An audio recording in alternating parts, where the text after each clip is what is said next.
যিহেতু এই নিৰ্বাচনটো উপ নিৰ্বাচন গতিকে এই নিৰ্বাচনটো যিহেতু চৰকাৰ নতুনকৈ গঠন কৰা বা ভঙা চৰকাৰ ইলেকশ্যন যিহেতু নহয় চৰকাৰ অলৰেডি যিহেতু ভাৰতীয় জনতা পাৰ্টিৰ আছেই কেন্দ্ৰতো আছে বা অসমতো আছে গতিকে মানুহে যিহেতু ৰুলিং চৰকাৰ আছে ৰুলিং চৰকাৰৰ পক্ষতে দৰ্শকে ভোট প্ৰদান কৰিছে আৰু যথেষ্ট উন্নয়নৰ কাৰণে আৰু অসমখন যেনেকৈ সুৰক্ষিত কৰিছে তাৰ কাৰণে ভাৰতীয় জনতা পাৰ্টি পক্ষ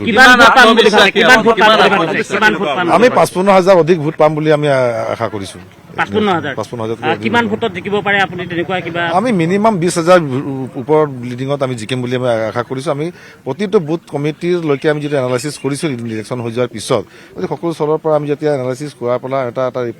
এটা আমি এটা ক'ব পাৰোঁ যে মিনিমাম 20,000 ভোটৰ ব্যৱধান আমি জয়যুক্ত হ'ম বাগিচাৰ ভোটৰ ক্ষেত্ৰত কেনেধৰণে কি ভাবিছে বাগিচাৰ ভোটটো যথেষ্ট আগতকৈ বৃদ্ধি পাব বাগিচাৰ ভোট মানে যিহেতু ভাৰতীয় জনতা পাৰ্টিত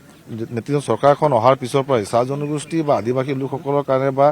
টি ইণ্ডাষ্ট্ৰিটোৰ কাৰণে এইখন চৰকাৰ যেনেকৈ কাম কৰিছে আজি বিভিন্ন ধৰণৰ সুবিধা প্ৰদান কৰিছে তাৰ কাৰণে ভাৰতীয় জনতা পাৰ্টিৰ আজিয়েই নহয় 2014 চনৰ পৰাই চাহ জনগোষ্ঠী বা আদিবাসী লোকসকল কিন্তু ভাৰতীয় জনতা পাৰ্টিৰ লগত মানে আছে আৰু এই নিৰ্বাচনটো যথেষ্টখিনি ৰাইজে উৎফুল্লিত হৈ আমাক মানে ভোট দিছে চাহ জনগোষ্ঠীৰ লোকে চাহ জনগোষ্ঠীৰ লোক বুলিয়ে নহয় সকলো জাতি ধৰ্মাৱলম্বী লোকেই হওক আজি কোৱা যায় যে আজি যিখিনি মাইনৰিটি ভোটাৰ্ছ বা আমাৰ খ্ৰীষ্টান ধৰ্মী লোকসকলে ভাৰতীয় জনতা পাৰ্টিৰ ভোট নিদিয়ে কিন্তু এইবাৰ নিৰ্বাচনৰ পিছত আপুনি ৰিজাল্টত দেখিব যিবিলাক অঞ্চলত মাইনৰিটি অধিকৃত অঞ্চলেই হওক বা খ্ৰীষ্টান ধৰ্মীয় লোকসকল যিবিলাক পলিং ষ্টেচন আছে সেইবিলাকৰ আমি যথেষ্টখিনি ভোট পাবলৈ আমি সক্ষম হ'ম কংগ্ৰেছেও দাবী কৰিছে তেওঁলোকে সমষ্টিটোত জয়ী হ'ব কৰিব পাৰে তেওঁলোকৰ এনালাইচিছত তেওঁলোকে কৰিছে কিন্তু আমি যিহেতু আমাৰ সংগঠন তৃণমূল পৰ্যায়ত শক্তিশালী হৈ আছে গতিকে আমি যেতিয়া ৰাইজৰ মাজত নিৰ্বাচন প্ৰচাৰ কৰিব যাওঁতে যেনেধৰণে আমি পাইছোঁ তেতিয়াৰ পৰা আমি অনুমান কৰিব পাৰিছোঁ যে ভাৰতীয় জনতা পাৰ্টি জয় নিশ্চিতটো আগতেই আছিলে কিন্তু আমি ব্যৱধানটো কেনেকৈ কিমান বঢ়াব পৰা যায় সেইটো আমাৰ বিশেষ লক্ষ্য লৈ আমি প্ৰচাৰ নামিছোঁ নিৰ্বাচন মানে এটা যুঁজ কষ্টটো কৰিবই লাগিব কোনোবাটো আৰু ঘৰত বহি থাকিলেতো নিৰ্বাচন নাই তেনেকৈ কোনো কথা নাই চাওক আমাৰ বিহালী বুলি নহয় আমাৰ 5টা উপ নিৰ্বাচন যিটো সমষ্টি হৈ আছে আটাইকেইটা আমাৰ একে পৰিকল্পনা আমাক ৰাজ্যিক কমিটি দিছে যে এনেকৈ ধৰক আমাৰ 21জনকৈ মন্ত্ৰী দিছে দায়িত্ব এটা সমষ্টিৰ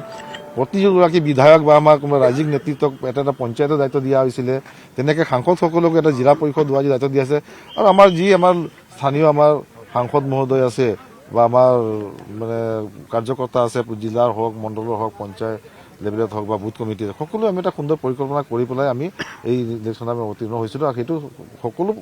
মানে সমষ্টি একেই আছিলে গতিকে কষ্ট বুলি মানে কোনো কথা কয় নিৰ্বাচনতো কষ্ট ডেফিনেটলি হ'ব লাগিব কষ্টটো কৰিব লাগিব ভাল ফলাফল হ'বৰ কাৰণে গতিকে আমি নিজৰ কেনেকৈ আৰু ভাল কৰিব পৰা যায় সেইটোহে বেছি চিন্তা কৰিছিলোঁ আৰু সেই হিচাপে আমি ৰাইজৰ পৰা মৰম আদৰ বুটলিবলৈ সক্ষম হৈছোঁ আৰু ডেফিনেটলি ভাল ফলাফল এটা পাবলৈ